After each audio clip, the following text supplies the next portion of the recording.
Guys, once again welcome back to my YouTube channel Medicure Buddy. Today we are going to discuss the second lecture of GIT, Practice of Medicine, and the topic for today is chronic diarrhea.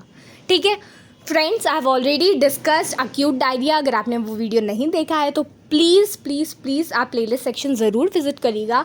Also friends, if you do not want to miss the upcoming updates, क्योंकि मैं daily PM का एक lecture आपके साथ share करने वाली हूँ, so subscribe button पे क्लिक करिए एंड मेडिक्योर बडी को सब्सक्राइब कीजिए. Now what is chronic diarrhoea? Definition की अगर हम बात करें तो अगर 4 हफ्तों से ज़्यादा कोई पर्सन डायरिया से सफ़र कर रहा है तो that comes under chronic diarrhoea. ठीक है. Infections, tropical sprue, celiac disease, bacterial overgrowth in the small intestine are the major causes. ये सारे इम्पॉर्टेंट कॉजेज़ हैं जिनकी वजह से जो पर्सन है वो क्रोनिक डायरिया मतलब बहुत टाइम से 4 हफ्ते से ज़्यादा मतलब लगभग 1 महीने से ज़्यादा एक पर्सन डायरिया से सफ़र कर रहा हो सकता है. ठीक है. These are rarer causes of chronic diarrhoea these are rarer causes of chronic diarrhea are listed in table 2. So this is the table that they are talking about. So इसमें क्या लिखा हुआ है? Causes of chronic diarrhea and malabsorption. So chronic diarrhea, tropical sprue, इसमें क्या होता है? Small intestine की म्यूकोसल एट्रोफी हो जाती है. ठीक है.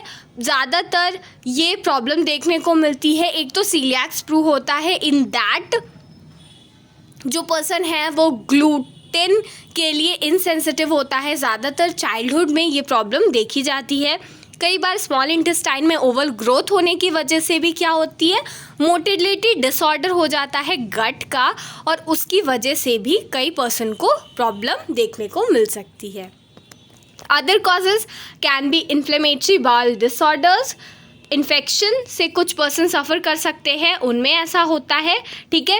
क्रोनिक पैंक्रियाटाइटिस की प्रॉब्लम, अगर कोई पर्सन है जिसको पैंक्रियाटाइटिस है, मैलिग्नेंसी किसी भी टाइप का कैंसर है, कुछ इनफिल्ट्रेटिव डिसऑर्डर्स जैसे विपल्स डिजीज़ है, या फिर ड्रग रिलेटेड भी ऐसा हो सकता है. ठीक है. So these were the few of the causes of chronic diarrhoea.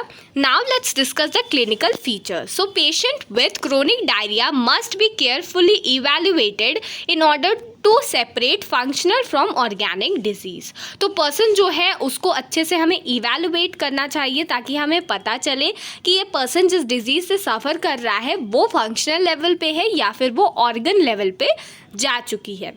The duration of history, कितने टाइम से हो रहा है डायरिया, उसके साथ कोई एसोसिएटेड सिम्टम है या नहीं है. कोमॉर्बिड इलनेस, डाइट हिस्ट्री लेंगे कि उसने क्या खाया था, वो क्या खाता है.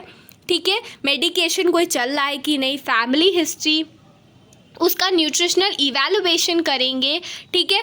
अगर कोई पर्सन है जो रात को उसे डायरिया की प्रॉब्लम है, ठीक है, प्रेजेंस ऑफ नॉक्टर्नल डायरिया अगर है, या फिर presence of blood in stool है, और evidence of nutritional deficiency suggests an organic cause such as malabsorption or inflammatory bowel disease. ठीक है.